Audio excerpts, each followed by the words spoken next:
Hello, everyone. Great. For those who don't know me, I'm Laurence. I'm the Chief Commercial Officer at Deezer.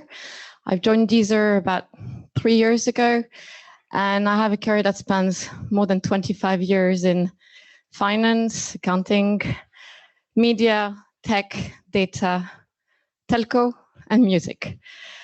Let's get started. So I'm very honored and excited to be opening the first of the Women in Leadership Talk series.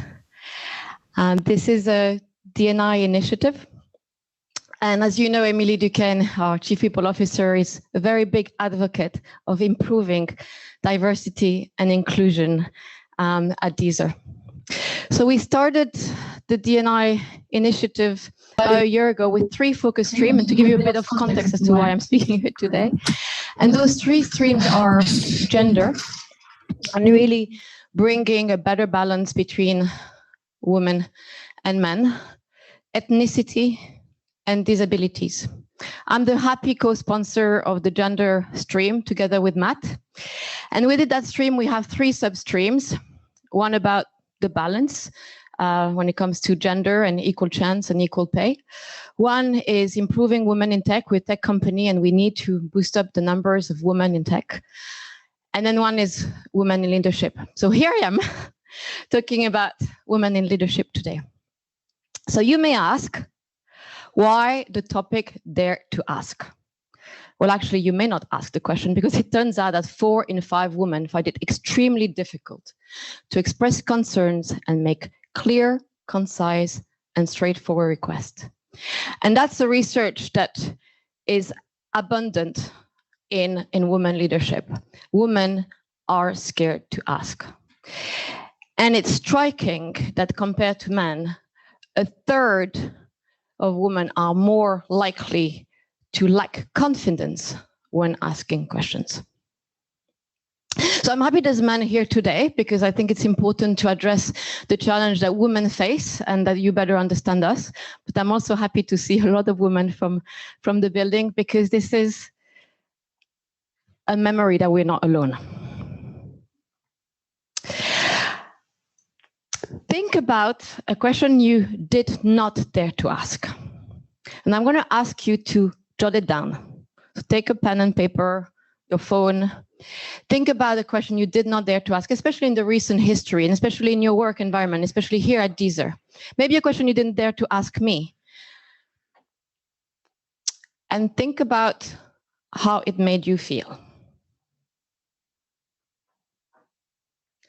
While you're doing that, I'm going to tell you a story of a little girl, about 8 years old. She's on a school trip, and she's visiting some caves in her native land. And there's this one of these buses that allows you to go in the cave, and outside the cave, there's also like an animal park around the cave. And it's a cold day, cold winter day, a bit like today. So she has a scarf on, she has a hat on, she has gloves on. And in the bus, you know, kids are playing, and she drops one of her gloves.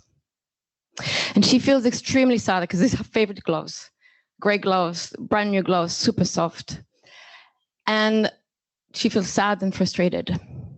And what makes it worse, and about half an hour later, a little boy opposite her drops his hat. Guess what the little boy did? He shouted, "Help!" The driver stopped, and he went to pick up his hat. Now, I wasn't sure you would picture this, so I actually found this actual bus. The little girl obviously was me. And till that moment, I felt that we lived in an unfair world where I felt it was normal that I lost my glove and it was lost forever. And this little boy dared to ask. And since then, I promised myself that I will use every opportunity to speak up and dare to ask. So, okay, I told you this story about little girl. Like, you may say, well, what is it resonant and how does it play into our work environment?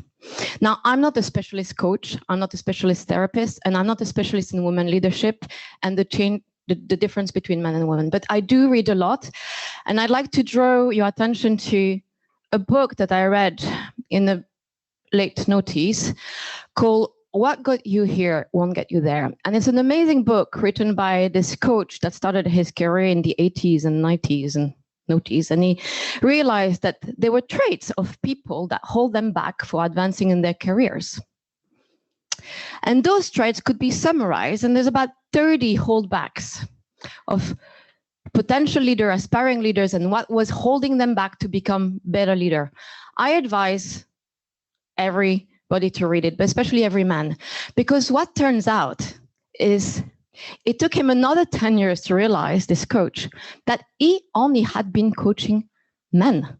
He was a coach in the 80s, in the 90s, in the noughties, where aspiring leaders were mostly men. So all of the holdbacks he was drawing on were traits that were really quite natural to men. So one of the traits, for example, is men should learn to apologize. Well, guess what? We generally don't need to be told that as women because we over-apologize. Or that men should stop speaking about how great they are. Well, the opposite is true for women. We should start speaking. So it really prompted his meeting with a woman called Sally Helgeson, prompted him to review this book in the light of women leadership. Because this woman, on her side, had been teaching women how to become better leader and how women leadership actually is really beneficial for companies and why gender equality is important in companies. We have apparently better vision, we're better at handling teams, we're better at coping with and have empathy. So she felt that there were other topics that were holding women back. So together, and this is the brilliant thing, they wrote it together, they addressed the challenge of women and how can they advance in their job and promotion and careers in general. And there's about, I think, 12 rules, 12 habits of holding women back in their work environment. And not surprisingly, habit number 2 is women expect others to spontaneously notice reward of their hard work. They expect others spontaneously to notice and reward their hard work. And the example they take in the book is really relevant. So let me maybe take a minute or two of telling you the story of the two people. Two people, a man and a woman, same age, aspiring partner in a law firm. And that could be true for anyone. So 2 engineers starting at Deezer and aspiring VP. 2 commercial people aspiring to be directors. So really think about it not as lawyers in a law firm, but 2 general people, a man and a woman. They're aspiring partners and they're both great. And within their first year, they make a big impact. They both have great client, they bring in more revenue, they're really respected. Comes promotion day. Interestingly enough, they're both doing well, but the woman on all KPI is doing a little bit better. She's bringing a little bit more revenues. She has a better 360 review from her peers and her employees, and she is well respected by the client. Yet, D-Day, guess who got the promotion? The man. So it's a really interesting fact, and I believe it's true in every company. So Marshall and Sally decided to really investigate this case because they didn't understand what happened. And what happened in the boardroom is there were a number of partners, and they felt, who are we at risk to lose? And who does want it more? And they realized it was the man who wanted him more because from day one, he had set his goal, saying he wanted to become a partner. He had told other people in the firm that was his goal. He had built allies building his getting together partner at that firm. And he had threatened, not that it's that you need to do that, but he had threatened the board by saying, if I don't get partner, I'll get partner somewhere else. So naturally, he got advanced and she didn't. Now, the story ends well because she turns out to be becoming a partner the year after. But the moral of the story here is one of the traits that holds women back is expecting others to spontaneously reward, notice their hard work and reward it on that. And that's a behavior that's also addressed in the book, which is women puts their job first ahead of their career. Remember that, because I'll come back to it. women put their job first ahead of their career. They want the jobs well done, they're perfectionists. Those are all traits of women. And that's great when you're in a business and you bring value, but they put their job first ahead of their career. I did this talk maybe 10 years ago, and the woman I addressed said, it's easy for you, Laurence, because you're already reporting to the CEO. But don't give us a lesson. I think it's true for any time. It was true as me as a child. It was true at the beginning of my career. So I'll give you two examples. One, my very first job, and one just last week. The very first example where I dared to ask was, I was an undergrad at edX Business School, and we had to do an internship. I had applied to the accounting first, at the time the Big Six. I had been rejected by every single one of them. I was a bit frustrated. That's the only plan I had, to make an internship. And I thought to myself, well, what can I do? And there was a campus day, and in those days, companies were coming on campus and promoting their services so that they could, hopefully appeal to a lot of students to come and work for them once they graduate. And I decided to be the host for that campus day and to host a table where the accounting firms were coming to present. So I sat next to this MD of France at the time, Pierre Coll, he's now retired. And I asked him, why didn't you select me? Why didn't you choose me? And he's like, you probably got unlucky. We receive hundreds of CVs. And unless your CV really stand out, you probably don't get an answer because we have to choose on something. So the key to it is to be bold. And that was in the winter of '94. And there was no internet, no email. So I decided to take a pen of paper. I wrote him a letter, personal letter, said, thank you for giving me great advice today. So I'm being bold and I want an internship at your firm. And I sent it by fax. The next day, I get a call and I got secured the last job on the internship. And it's a good story because I ended up working there and I spent 5 years there. They sent me to New York. I really love the company, and they gave me really my first confirmation that you need to dare to ask. The second example I'm going to give, so this could really work for anybody at any level, is what I'm saying. The second example is just from last week. As you know, Geronimo would like us to get bigger in key markets like the UK. And I'm in charge of B2B, so I want to target a big company in the UK. And I happen to have worked for one just before I joined Deezer, Liberty Global. It's the mother company of Virgin Media. They just merged with O2, and O2/Virgin Media is the largest telco/cable operator in the UK. And because I work with Liberty, I know that every year in November, there is a charity ball. And that charity ball, there's a lot of bankers and all the CEOs from the Liberty Group join, because this is where they drive money for a very good cause. Actually, it's for Street Child. It's helping children in Africa. Well, anyway, I digress. So I decided I needed to get invited to that ball because I needed a reason to go and see the CEO of Vodafone, Virgin Media O2, and actually Vodafone Ziggo, because they're also a mother company. So I know they would be there. So I contacted my mentor, my old mentor at Liberty. And here, a little discretion, I emphasize the need of having a mentor. A mentor can be a sponsor for you, can be an advisor for you, can be a reason to, dare to ask things that you may not ask someone else. And we have a mentorship program, and I know you're not all aware, so I'm addressing it. We address it with senior women first. We will try to open it to every woman in the company, but I really do recommend that you get a mentor, whether it's within the company or outside the company. So I contact my mentor, we have breakfast, I tell him the great things we're doing, the RTL deal, gets really excited about it. There's new conversions between TV and audio and music, and he gets excited about that. And I tell him, I would really like to pitch that idea to the CEO of Virgin Media O2. And I know you have the ball.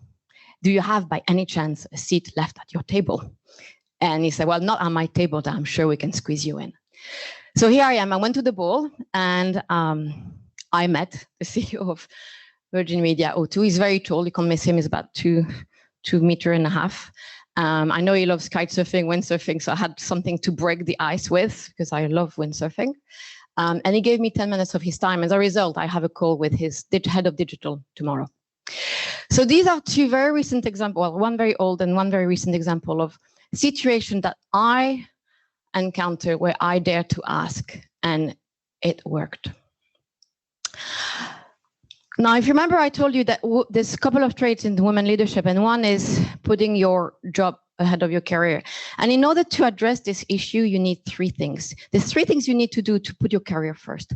One is showing expertise. And in the first example I gave you about those two lawyers, the woman lawyer, she was really demonstrating her expertise, but she didn't talk about it. She didn't dare to talk about it. The second is what I did with the partner at PwC is you need to show yourself that you need to be visible. You need to be bold. Daring in French is l'audace. L'audace is bold, and you really need to get yourself out there and building that visibility. And third is what I did in the Liberty Global Ball situation, not issue, is I leverage my connection.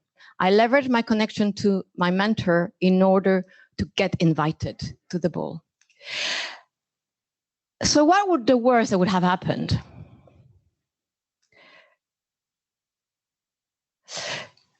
Sorry.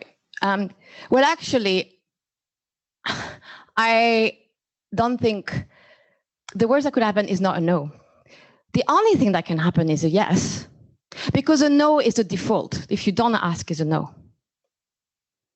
So the only possible outcome that is different from the no is a yes. And that's changing your perspective.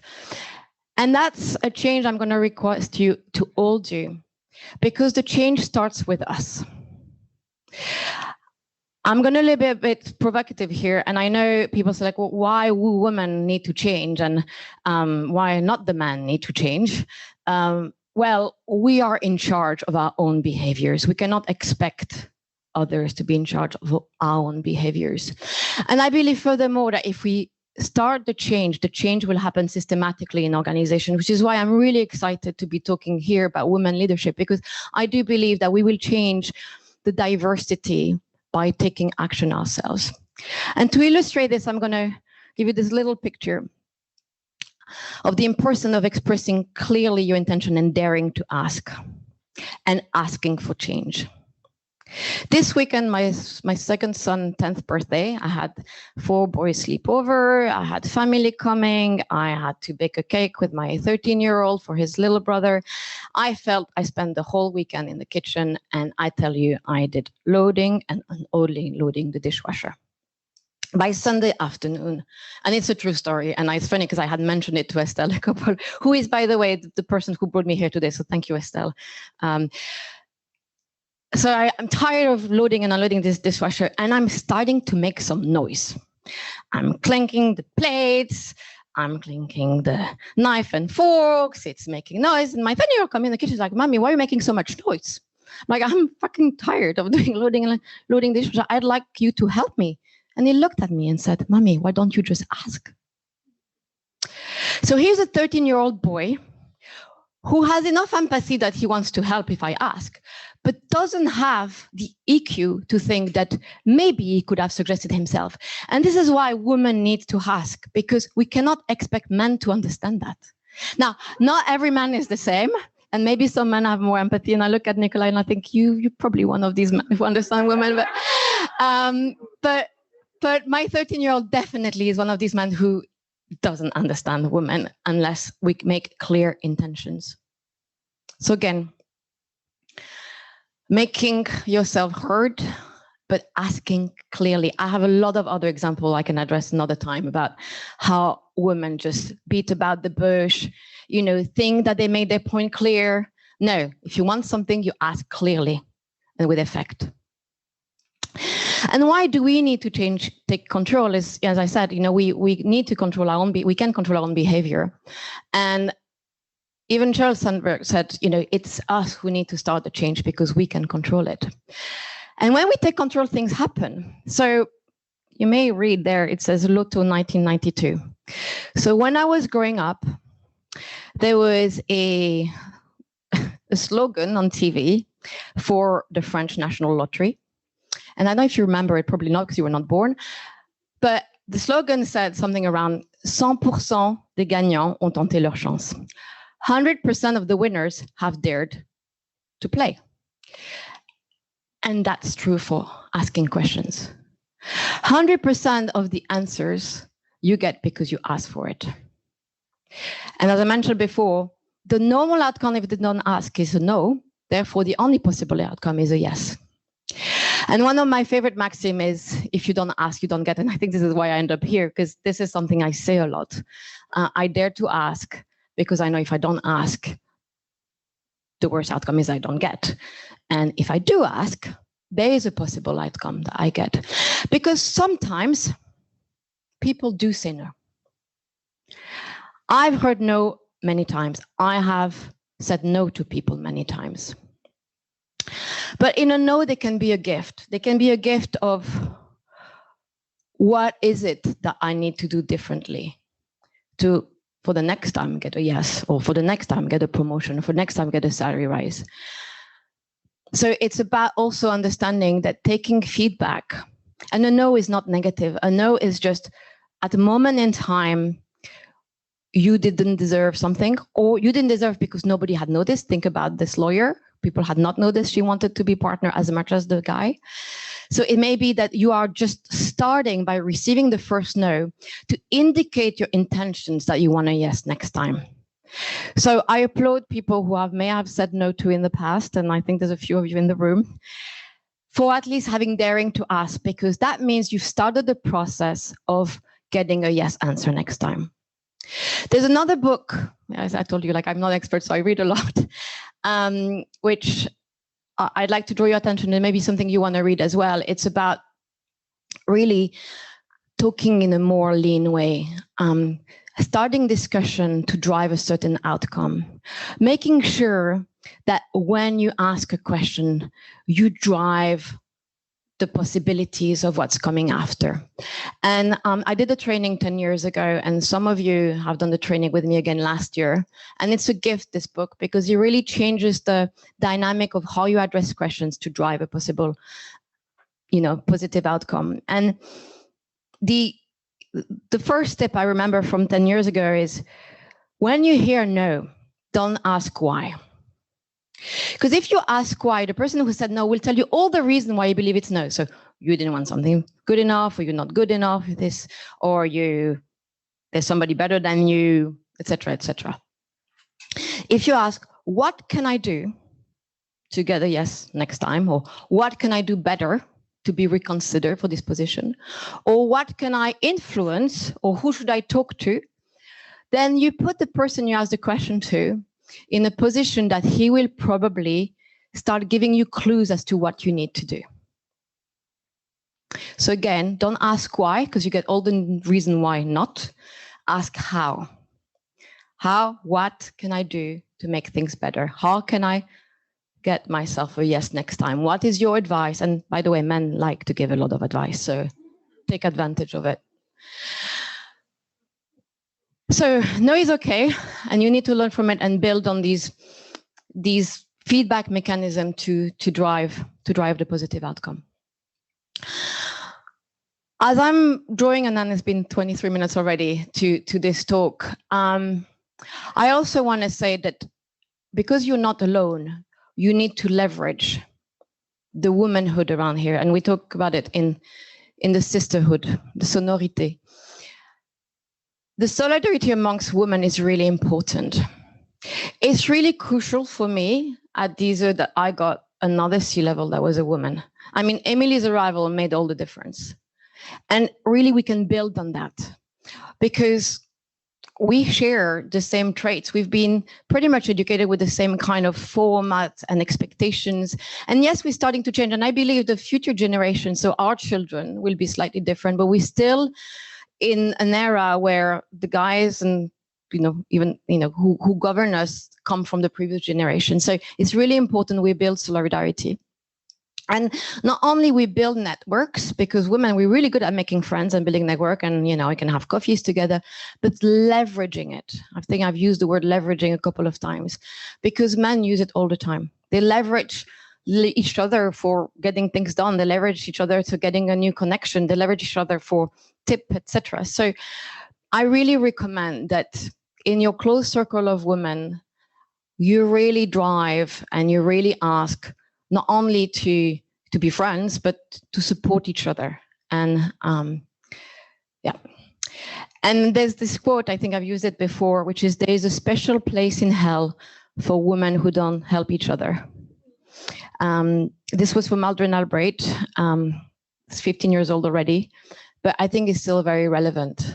And I see often, especially in my generation, a couple of women pretended to be men and acted like men. And honestly, it's not a pretty scene.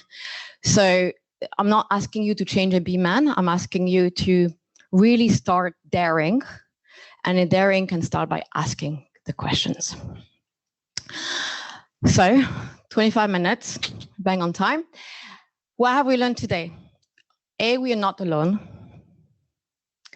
There's really 3 benefits of asking: is not putting your job or your career first, really leveraging on the connections that you have. What was the third one I mentioned? Anybody listening here? Connection, visibility, exactly. Thank you for listening. The one is visibility. So those 3 things is really important, and you can really unlock them when asking. Changing behavior starts with us, and A will systematically change the organization.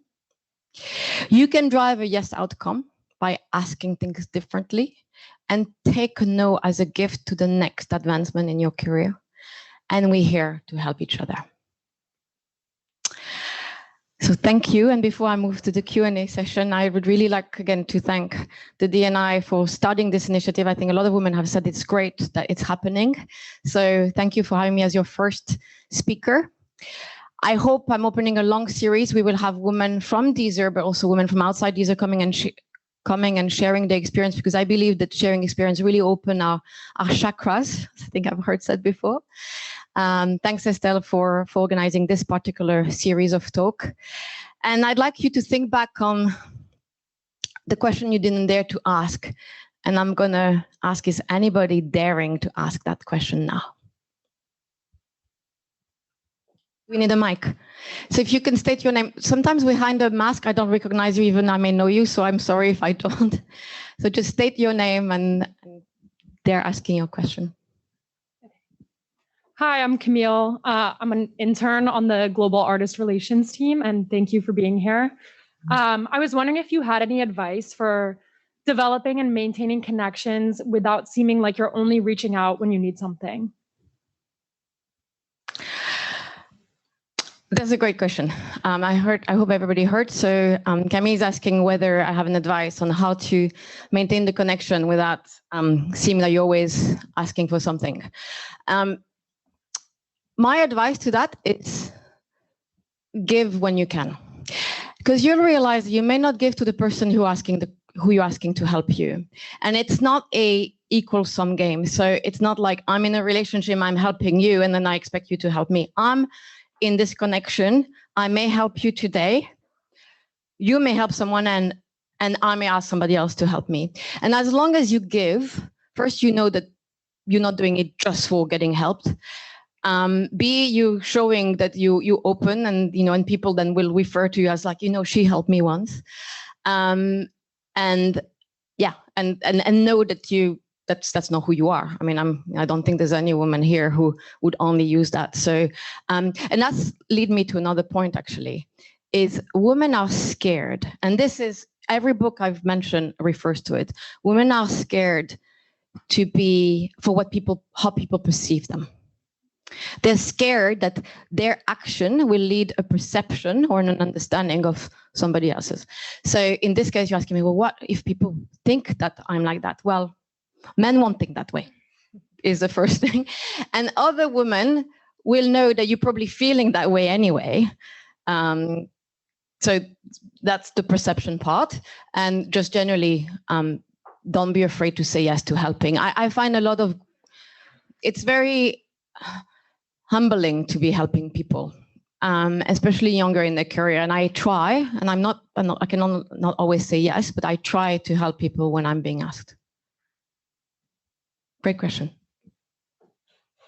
Another daring to ask question? Indra? I'm going to be the Hello. I'm going to be the devil's advocate here a bit. Sure. So we're talking about women in leadership. There's too few yet.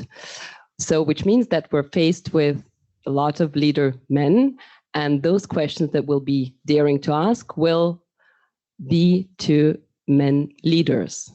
So I guess with all of you said already that is really helpful to get us there. But don't you think it still feels a bit that you're still facing a wall of those leader men looking at you and like, okay, another woman asked another question kind of thing? It's a tricky one.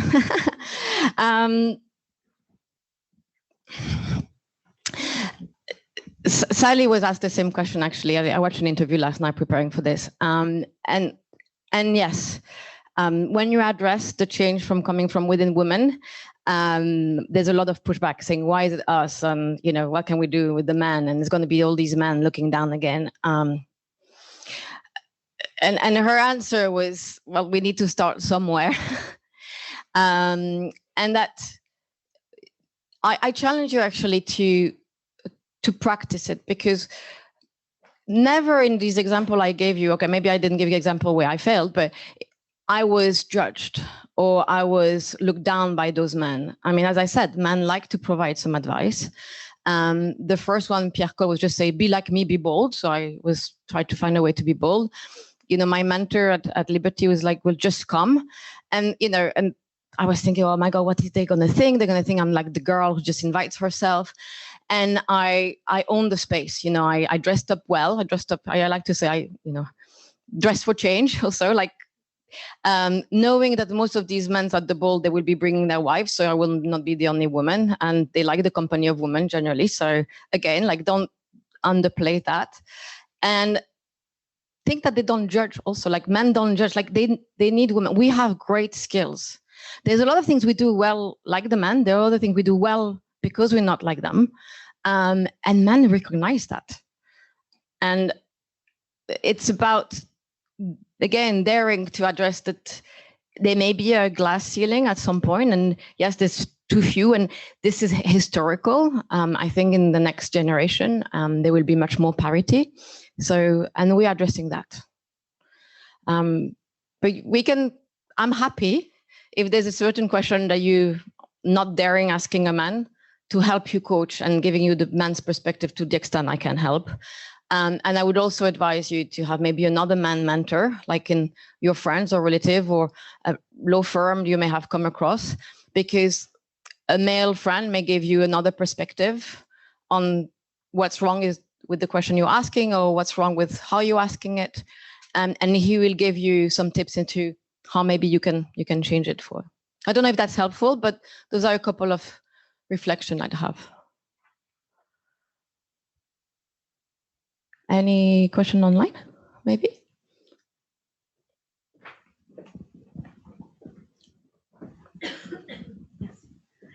First of all, thank you for your time, Laurence, and all your advices.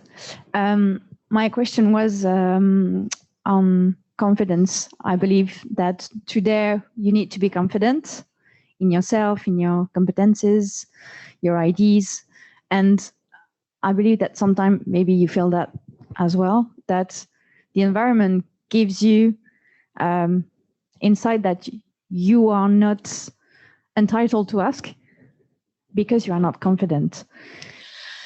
The confidence issue is a very interesting one. Another great question. So thanks for asking it. You can fake confidence.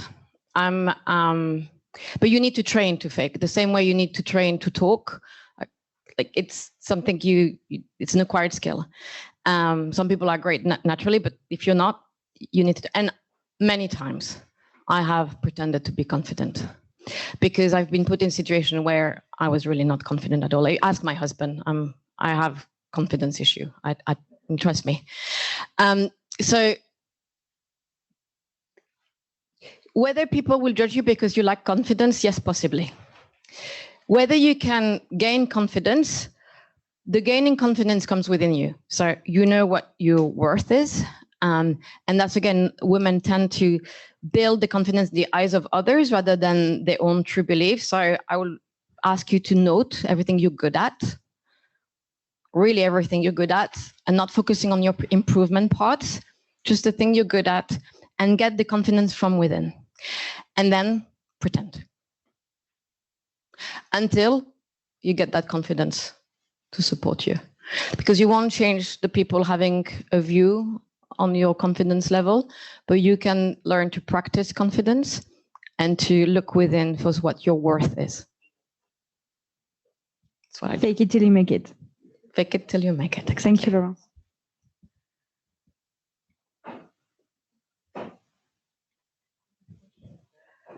There's a few questions online.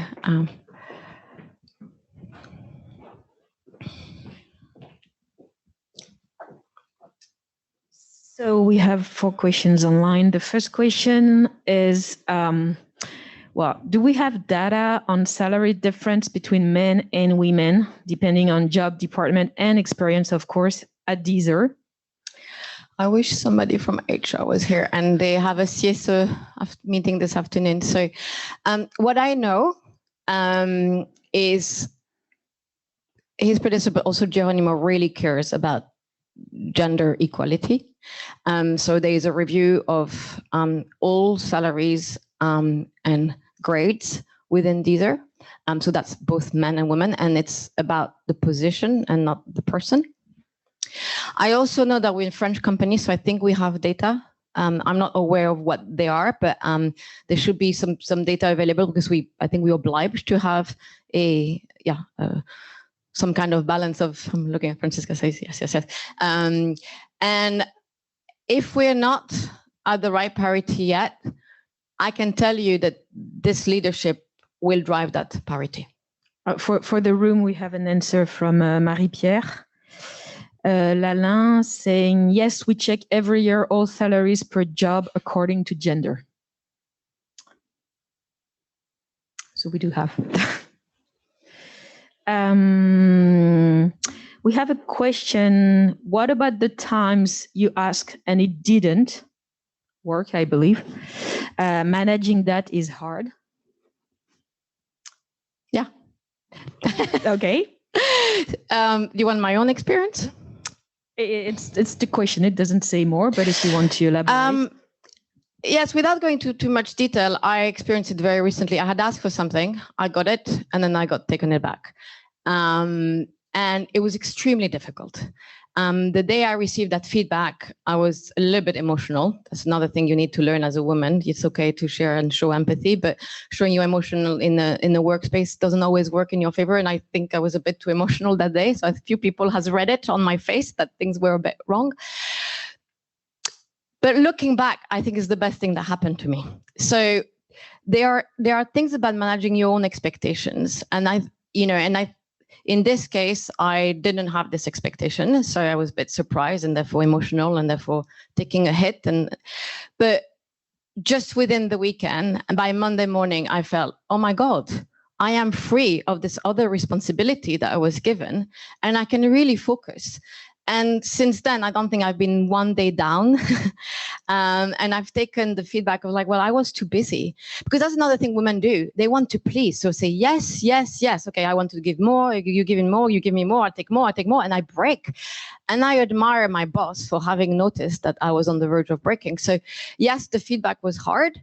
The taking the no, or taking things back was difficult. I was probably emotional, so making all the mistakes anybody could make.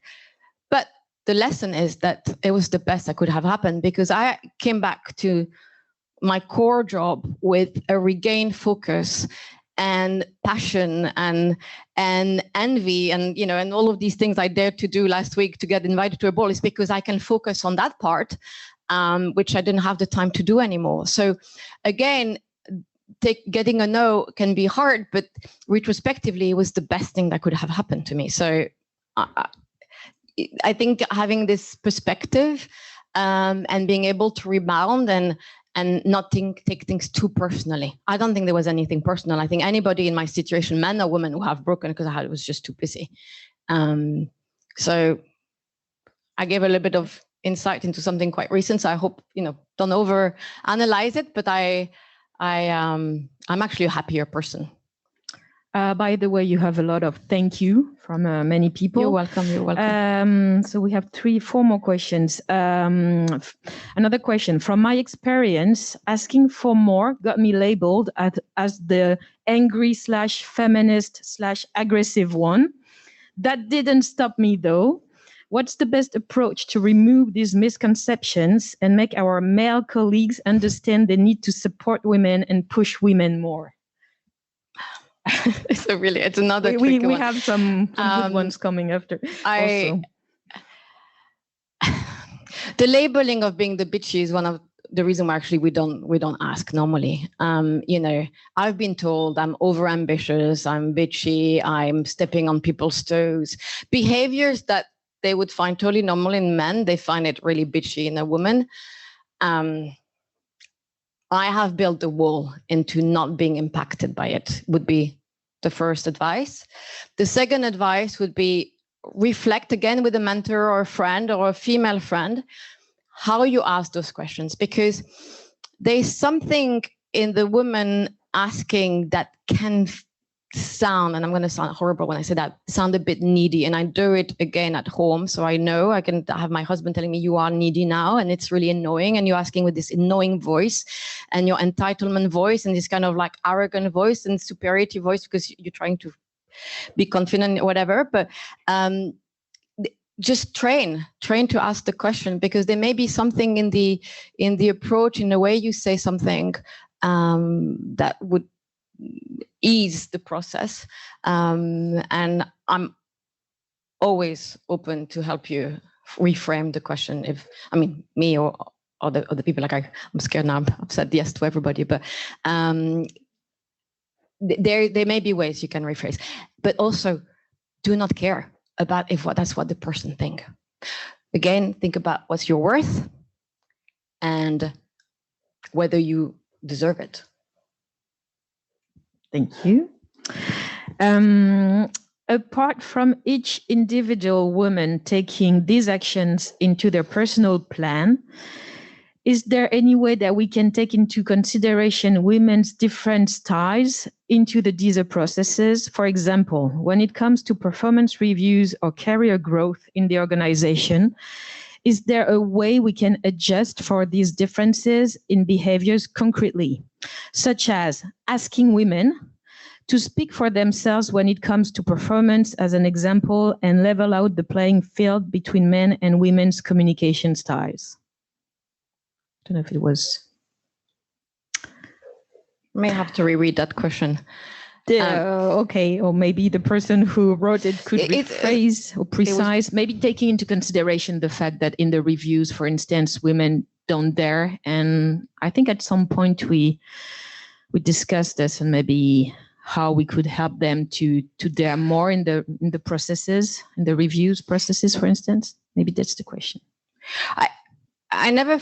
Personally, I have an example of somebody who's left the company, and I think is very grateful. I was very blunt to that person. I think she called me as like, you brute de décoffrage. That was my first meeting with her. And it really means like I was a bit rude to her in French.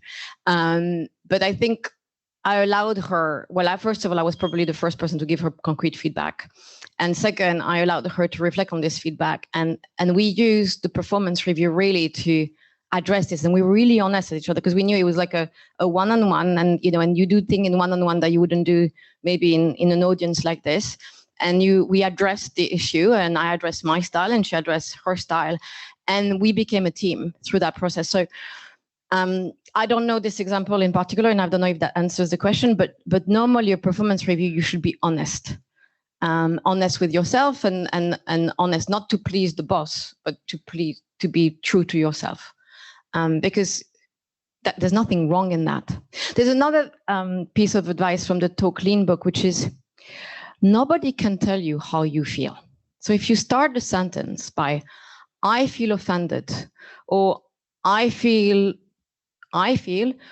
you are not giving this to me because I'm not confident, or I feel you are addressing to me like this because of that, just to Andre's question.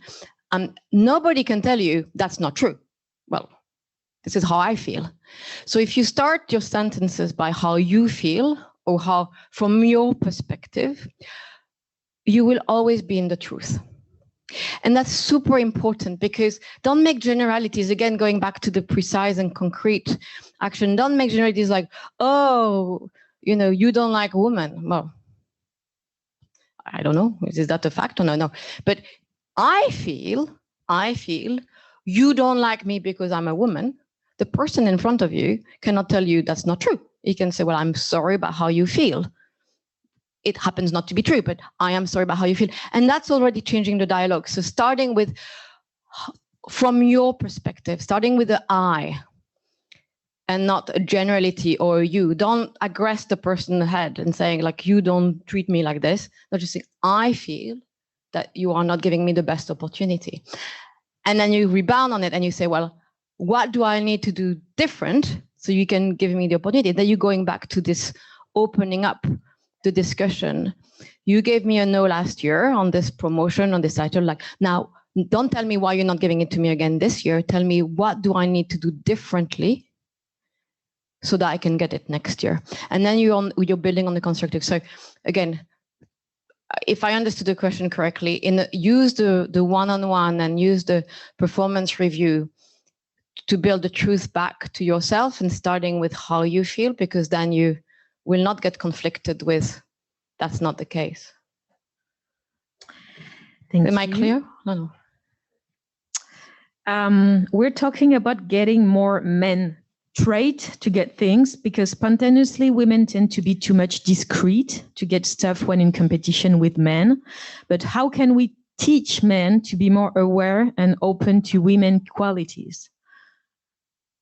I think it's starting, and that's why by having more women, you change the balance. And there are teams where there are more women than men, and I'm sure some men feel a bit discriminated or feel, oh my God, it's a bit too much woman here. So it will happen naturally. I was here to talk about how we women should start changing. I mean, we can have another debate as to what men need to change. There's a whole book about what they need to change. And this book I call about What Got You Here Won't Take You There really describes the need of men becoming more woman-like, actually, in some traits. So being more empathetic, giving credit where credit is due, not taking all the credit to themselves, building on team, not adding too much value, not wanting to win at all times. I mean, these are traits that are very men. And this book addresses these challenges that men need to change. And actually, very great senior leaders that are men are have some of these female traits. So we can start changing what we can, because we're in control of our behavior. And I promise you that this will also have an impact on other men as well. And buy them the book for Christmas. Perfect gift for Christmas, right?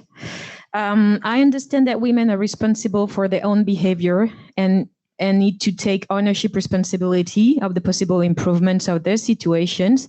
But wouldn't you say that there is also a need for a shift in the values that are rewarded in society? You mentioned the partner who threatened to leave being rewarded more quickly than the woman who worked harder and better. Female qualities like kindness, looking after people, not shouting to be heard, etc., should also be looked for and rewarded. Yes, absolutely. And it will happen. I keep thinking it's a generation thing. There's been a number of generations where those frameworks with male behaviors have been built. I do believe that we're in a transition period, which is why it's important that we address these challenges too. The female trait you're mentioning of not shouting to get things done, empowering people, being kind, they're valued too, because at the end of the day, it's what brings results. In business-led companies where we have a P&L and a revenue target, and it's the results. And if the woman can get to those results with her traits, it will be recognized. But it doesn't mean that it has changed everywhere yet. And Sally was also, I don't know her, by the way, I was just researching her a lot, but she also says that we seem as women to be rewarded for hard work and being precise, and men get rewarded for their vision and a big picture thing. So it's still there, an endemic in our society. So it will take time to change. And that's why for those of you who already have children, I'm trying to, I have 2 boys, so I'm trying to teach them the female way. And I had a conversation with my son on the dishwasher saying, well, see, you could have maybe perceived, like, try to bring the discussion, open the dialogue with the children. And interestingly, I feel in their school, so maybe my children are a bit older than some others here, but there's this sense of being more equal. As a matter of fact, I think 1 in 5 children in their school don't even know if they want to be female or male. I mean, they know where they come from, but they don't know how to address themselves. And it's really happening. So I think that generation of the kids born after 2010 will bring a lot of change, but we are in that transition period. So we just need to deal with the tools that we have. Laurence, how do you balance your personal, family, and professional life? Any hacks and tips? Oh, that's probably another talk. So I appreciate it's almost the hour. So my quick personal tips is don't feel guilt. Because you cannot be Wonder Woman. I may look like one, maybe some people think I may be one. I am not. I don't see my children enough. And then when I see them, I maybe don't work enough. But I've learned to live with the compromises I've made. So if I decided to have a career, I decided my career, I needed to travel. This is what really enthused me. Like, I love traveling. I love coming to Paris for the week. That means I leave my little ones behind, and my husband, by the way, so the 3 of them. And those, I cannot build guilt. So that's the first tip I would give. The second is make your choice that's right for you. It's like when people tell you, especially when you have young children. I'm sorry, I take a lot of example from having children, but I find they're very reflective, actually. When I had babies, people tell me, like, don't do this with your baby, don't do this. And there's all literature about what you should do and shouldn't do. And I think it's important that you do what's right for you. So there's not one single equation that answers to how do you manage your work-life balance. Is define what works for you. Does it work for you that you're missing 3 nights at home in a row? If that's so, then that works for you. Then the rest of the family need to know that works for you. And don't build guilt. And get help. I mean, that's, again, it's easier, but easier said than done. But a lot of women who are advancing normally can start affording a little bit more help. And that's the trade-off. That's why you need to ask for more. And this is why you need to get, but this is the trade-off. And then you need to accept to delegate your house stuff the same way you delegate your work stuff. And you cannot take everything on you. So get the help and don't hesitate to ask for help.